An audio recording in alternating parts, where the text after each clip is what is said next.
Donald Trump has issued a strong warning to Hamas, demanding the release of all hostages held in Gaza by noon on Saturday. If the militant group fails to comply, Trump suggested the Israel-Hamas ceasefire should be scrapped, stating, "Let hell break out." During a candid discussion with reporters in the Oval Office, Trump expressed frustration over the condition of recently freed hostages and Hamas's announcement to halt further releases. He emphasized that all hostages should be returned at once, rather than in small groups. "We want them all back," he declared. Trump also hinted at diplomatic pressure on Jordan and Egypt, suggesting he might withhold aid if they refuse to accept Palestinian refugees displaced from Gaza. He is scheduled to meet with Jordan's King Abdullah on Tuesday.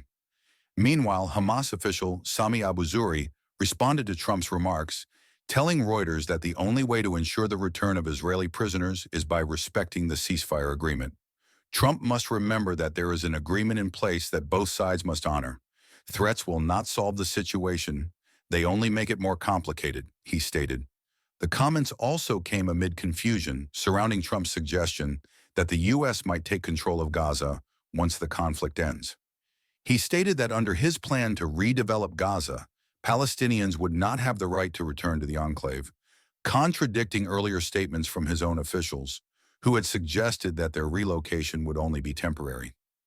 In an excerpt from an interview with Fox News' Brett Baier, aired on Monday, Trump expressed confidence that he could reach an agreement with Jordan and Egypt to accommodate displaced Palestinians, emphasizing that the U.S. provides these countries with billions and billions of dollars a year. When asked if Palestinians would have the right to return to Gaza, Trump responded, "No, they wouldn't, because they're going to have much better housing." He clarified that his plan involved constructing permanent settlements for them elsewhere, adding that it would take years for Gaza to become habitable again. In a surprising announcement on February 4th, following a meeting with Israeli Prime Minister Benjamin Netanyahu in Washington, Trump proposed resettling Gaza's 2.2 million Palestinians and having the U.S. take control of the coastal enclave, with the goal of transforming it into what he described as the Riviera of the Middle East. Trump's proposal for Palestinian displacement has been widely rejected by Gaza residents, Arab nations, and human rights organizations, with many labeling it as ethnic cleansing.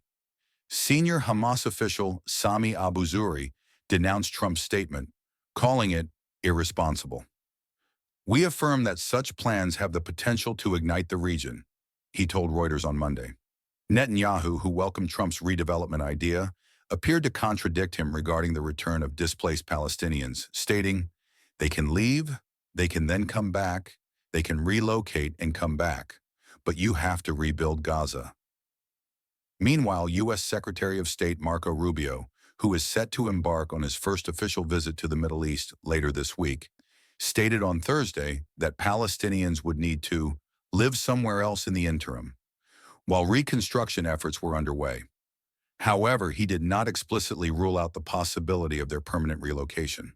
The U.S. State Department did not immediately respond to requests for comment regarding the apparent inconsistency between Rubio's remarks and Trump's latest statements on the plan. Trump's comments come at a time when the fragile ceasefire between Israel and Hamas, established last month, is at risk of collapsing. On Monday, Hamas announced it would halt the release of Israeli hostages, citing alleged violations of the agreement by Israel. Neighboring Arab nations, including Egypt and Jordan, have warned that any initiative to forcibly transfer Palestinians from their land would destabilize the region. On Monday, Rubio met with Egypt's Foreign Minister Badr Abdelhadi in Washington. According to Egypt's foreign ministry, Abdelhadi told Rubio that Arab countries stand with Palestinians in rejecting Trump's plan. Cairo remains concerned that displaced Palestinians could be pushed across its border with Gaza.